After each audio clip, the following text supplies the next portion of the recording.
Hello everybody. Welcome back to the channel. I am Gebo the Shaman, and today we are talking about, we're actually reading from a book called The Science of Light. It's called The Science of Light, The Science of Light, An Introduction to Vedic Astrology. And it is a very good book, one that I highly recommend if you're looking to get into Vedic astrology, become a Vedic astrologer, anything like that. And yeah, it's a very good book. Very has a lot of information and stuff like that. And it's Vedic astrology is a huge science, and so yeah, it's a lot to get into, and so it's good that we have, authors like Freedom Cole. So this is, this book is Science of Light, An Introduction to Vedic Astrology by Freedom Cole. Okay, and it's a great book, and I highly recommend you picking it up if you can, or if you're interested. So today we will be reading from the chapter 3. It says chapter 3 is grahas, which are basically planets, and we'll be reading the sun, about the sun. This is, let me see here. I'm trying to find the page number for you. In my Kindle edition, it is page 49. So page 49. I think that should be accurate to the actual textbook too. So page 49, we are on Surya, which is the sun. Okay, let's jump into it. Let me grab a drink of water and we will get right into it.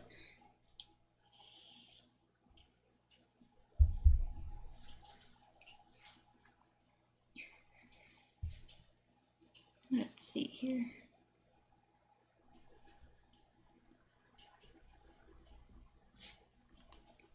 Okay, so we're reading about Surya, the sun, and so we'll get into it.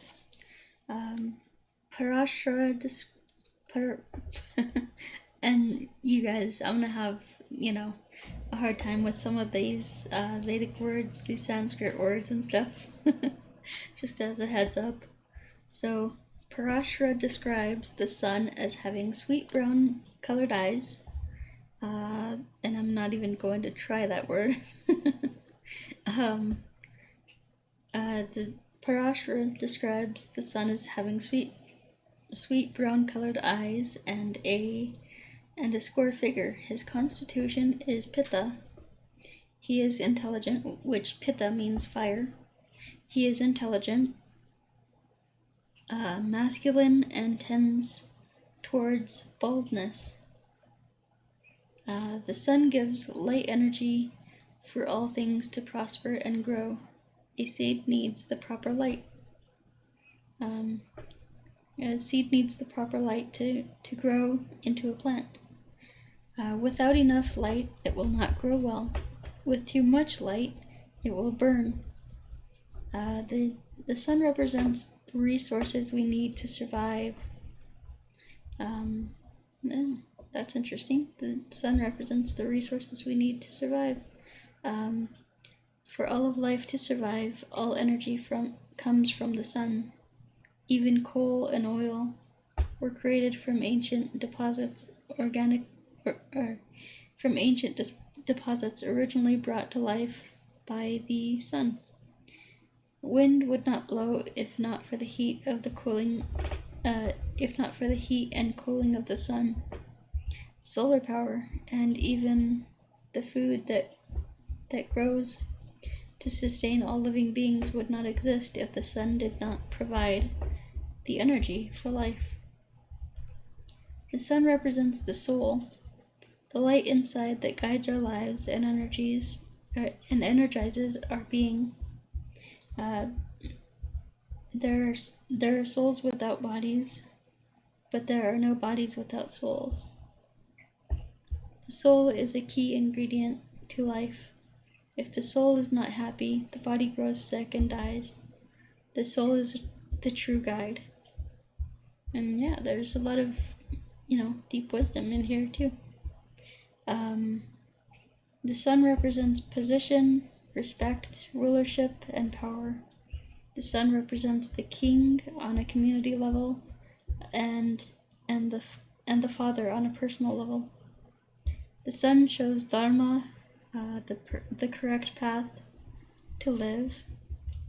So the sun is an indicator of your dharma. However, to get your personalized dharma devata, you can check out vincent.thunderwizard.com right out there or down in the description. That's one of the things that I offer in my astrology services. So, let's see, where was I? So the sun shows dharma, the correct path to live. The king's job is to uphold dharma. The king's job is to uphold the dharma of a country, to ensure society lives in a proper and harmonious fashion. In this way, he is sattva warrior. He is a sattva warrior, or what he has, or what has become in modern times a politician. So, yeah. The father's job is to instill dharma, the proper way for an individual to live life. The father is responsible for instilling a sense of self-esteem in a child. On a higher level, the sun represents the soul, but in the incarnated being, this becomes the ahamkara, the sense of self. When it identifies with the material creation. So basically, it's saying the sun represents the soul, but in the incarnated being, this becomes the ahamkara, which means the sense of self. When it identifies with the material creation. So as the sun is the soul, but as we incarnate, it becomes our sense of self or ego. Basically, it's described as ahamkara here, but really it's ego, identity, things like that. Ego just means I, and so there's nothing wrong with ego. Imbalanced ego is another story, though. So let's continue. It is the planet Rahu, North Node, that obscures the mind with attachment to believe that the being is the material creation, instead of realizing that we are the soul behind the creation. Ignorance is not recognizing the true soul, but believing. Ignorance is not recognizing the true soul, but believing in this transitory world. The sun is called the Sarvatma. I think that's how you say it, Sarvatma. The sun is called the soul of all. The level of soul where there is no difference between you and me or anybody else.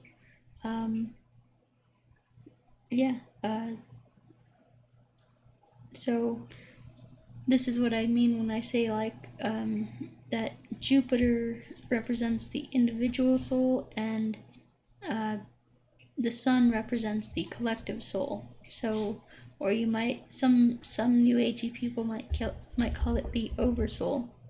So that's another term for it. Let's see here. So yeah, the sun is called the Sarvatma, the soul of all. The level of soul where there's no difference between you and me and anybody else. As the moon and other planets have no real light of their own, but are just a reflection of the sun. All the people in our lives, are just a reflection of the soul's karmic reality. And that's a huge, that's a huge lesson there, because reality is just a projection. Reality is just, it's interesting looking at a Vedic chart of somebody. You look at one person's chart and they might think of their mother as this they might have Capricorn in the 4th house, let's say. They might think of their mother as this very, controlling, very bossy person, very strict, very organized, very demanding, just total Capricorn energy. On the other hand, you might have another sibling, maybe a younger sibling, and they'll think of their mom as they'll have Cancer in the 4th house, and so they'll think of their mother as this sweet, loving, nurturing mom who really cares for them and nurtures them and things like that. So it's really interesting how that same person can be seen in different light. It's really interesting. So, and of course people change and things like that. But yeah, it's just interesting. We all have our own individual and subjective perspective of the world, and so this is kind of what this is saying.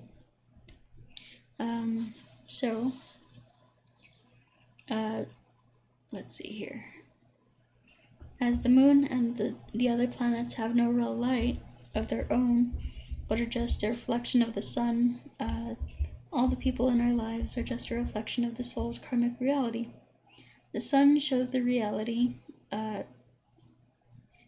The sun shows the reality where there is only one, sometimes called the Purusha, cosmic being. The reflection of this oneness, as it becomes two, is seen in the feminine. So we have the one, and then the one becomes the two, and then the two becomes the three becomes 5, and then 9. So it's interesting. Yeah, that's kind of, anyway. Let's see here. So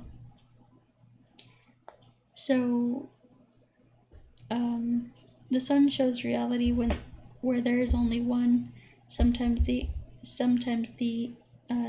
called the Purusha, the cosmic being. The reflection of this oneness is, as it becomes two, is seen in the feminine moon, through which the material world is manifest. Through the masculine sun, the souls of all beings come into existence. Together, the sun and moon represent the god and the goddess who create reality. The moon represents the dualistic world in which the mind works. The sun represents the unity of the consciousness, the unity of one consciousness, where the soul finds peace in that which is beyond the thought process. So yeah, this is what I'm constantly telling you guys, living from your heart, living from your heart mind, and not living from your intellect.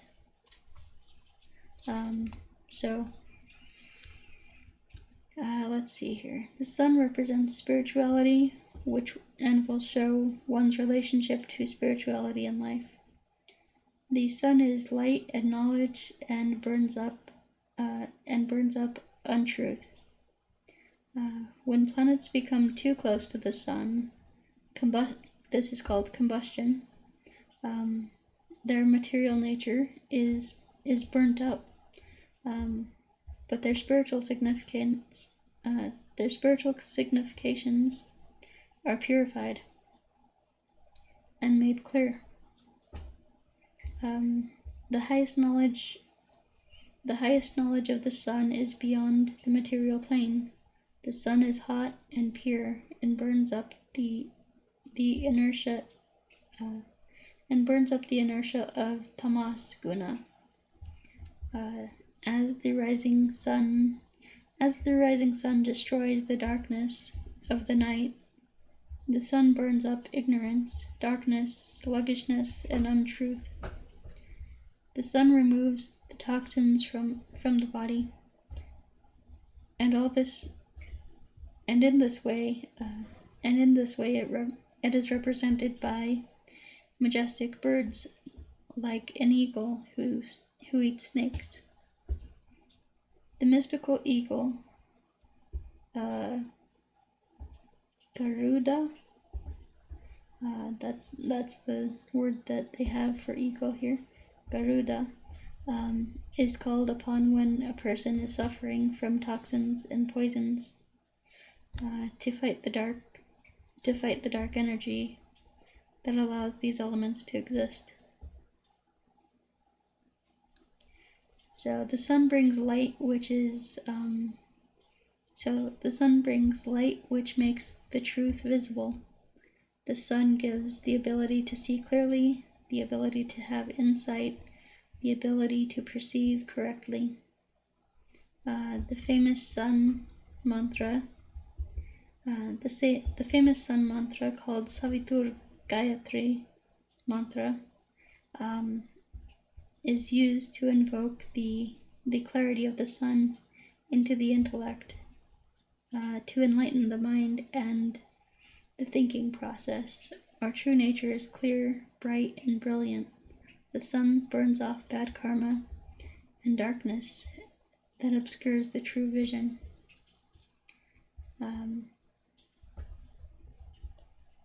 So yeah, the sun is really a positive planet, So let's continue. We don't have much more to go, so let's continue.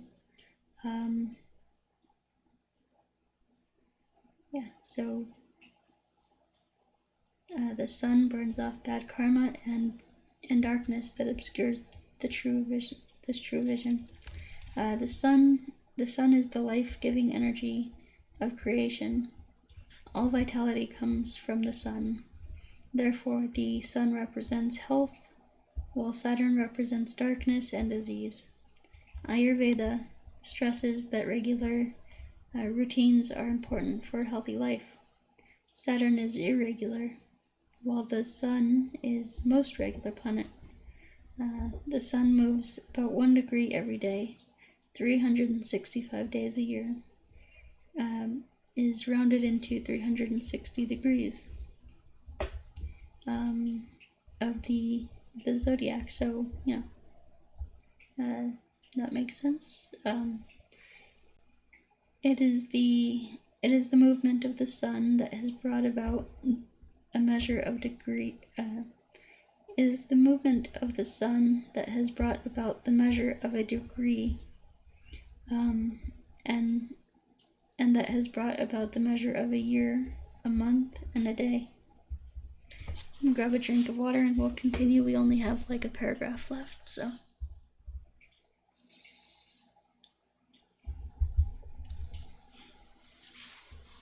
Alright, let's see.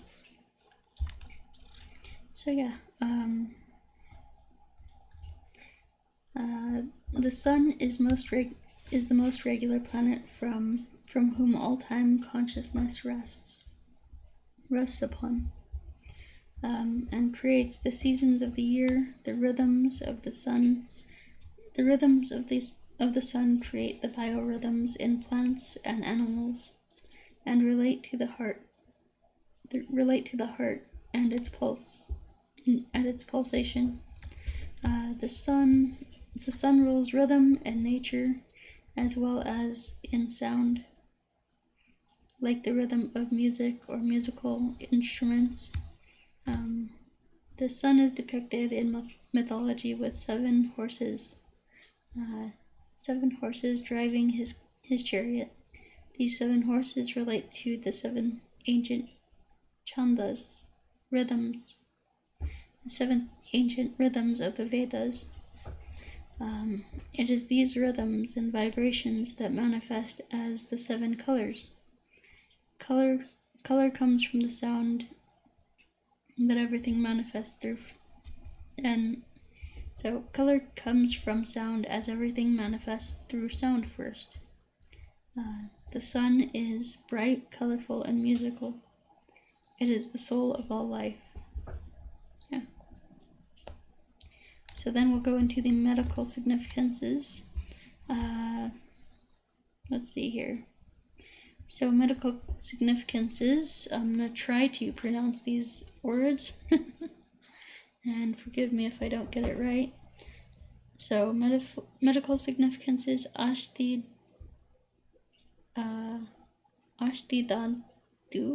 which is, I guess, head.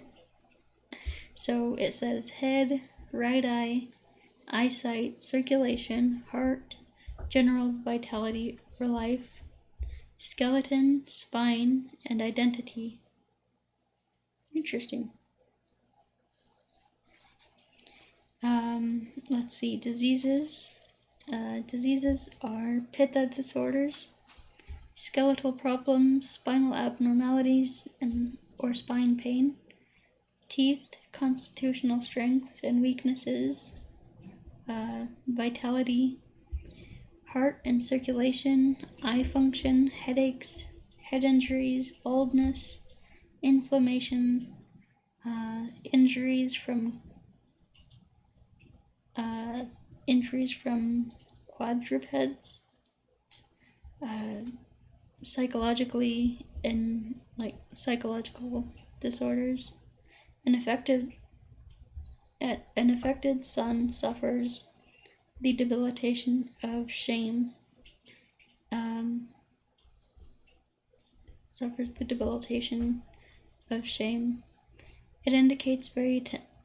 It indicates various types of personality disorders, such as narcissistic and borderline, due to developmental issues of the identity.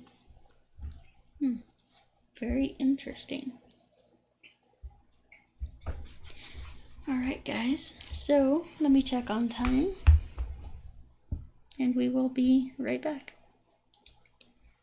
Alrighty guys, well, I hope you enjoyed the reading about the sun, about Surya in Science of Light, Introduction to Vedic Astrology by Freedom Cole. And I will put that in the description too. So if you would like to pick that up, you can get it from Amazon. That's where I got it, in the Kindle version. So yeah, if you'd like a Vedic Astrology reading from me, then you can go to vincent.thunderwizard.com and check it out there. You can also get distance energy healings from me. So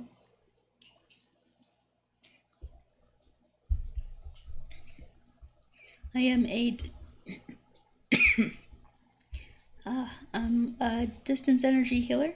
So I combine Qigong that you see here, this one right here, Qigong with yoga, and well, not with yoga for the distance energy healing, but basically I combine Qigong, Reiki, and shamanic practices. So it's very healing, very powerful. And then we have the support groups. So the support groups are basically it's like a way to get together with people and share our feelings and be open and vulnerable and things like that.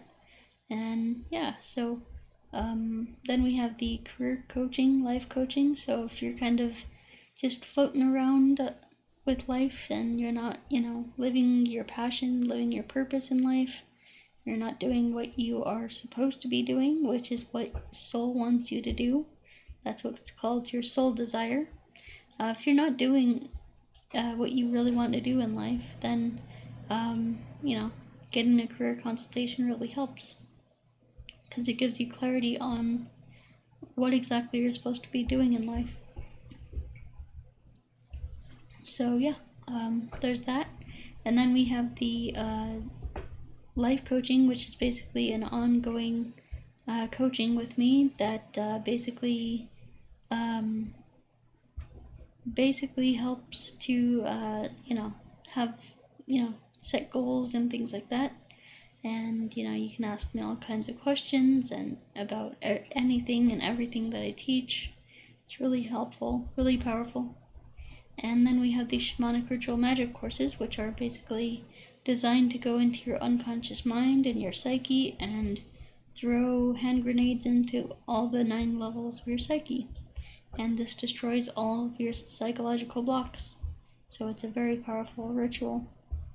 Then we have the Emotional Awareness course, basically a small course, a short course, basically designed to really help you to discover your emotions and help you to become aware of those.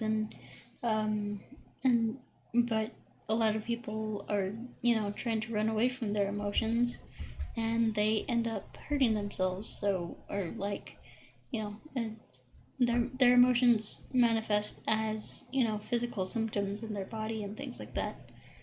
So not only does it help you with emotional awareness, but also with coping mechanisms. So finding ways to cope and make things a little bit more manageable and make your emotions a little bit more tolerable. So anyway, guys, I have the Cosmic Qigong course right here and the Self-Transformation Challenge right here. Those are very powerful courses.